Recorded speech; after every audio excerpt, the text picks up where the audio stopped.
चलिए शुरू करते हैं। Good morning everyone.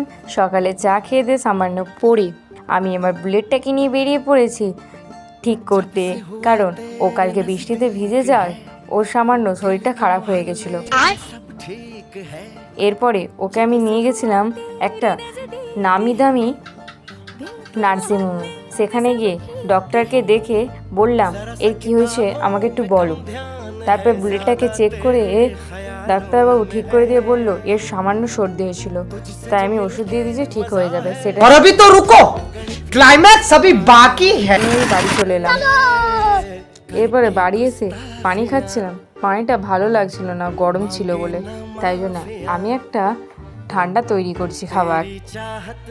সামান্য লেবু, বিট নুন এবং কালকের ফ্রিজে রাখা বরফটাকে নিয়ে আমি একটা বড় পলিথিনে ঢুকিয়ে নিচ্ছি। এরপরে ওটাকে একটা বড় বাজারের ব্যাগে ঢুকিয়ে বেঙনি দিয়ে পেটাতে শুরু করলাম, যাতে সেগুলো ভেঙে ভেঙে টুকরো হয়ে যায়। এরপর আমার বোন বলল, আমাকেও একটু দিই, আমিও ভেঙে দিই। তারপরে ও আমাকে ভেঙে দিল।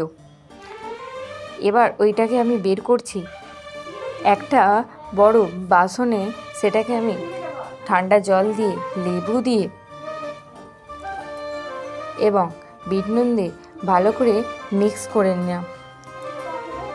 এরপর টেস্ট করে দেখলাম সামান্য সাদা নুন লাগবে, তাই জন্যে সেটাকে তৈরি করে আজকে আমাদের কুলফি তৈরি হয়ে গেছে। সেটাকে আমি গ্লাসে ঢেলে নিলাম।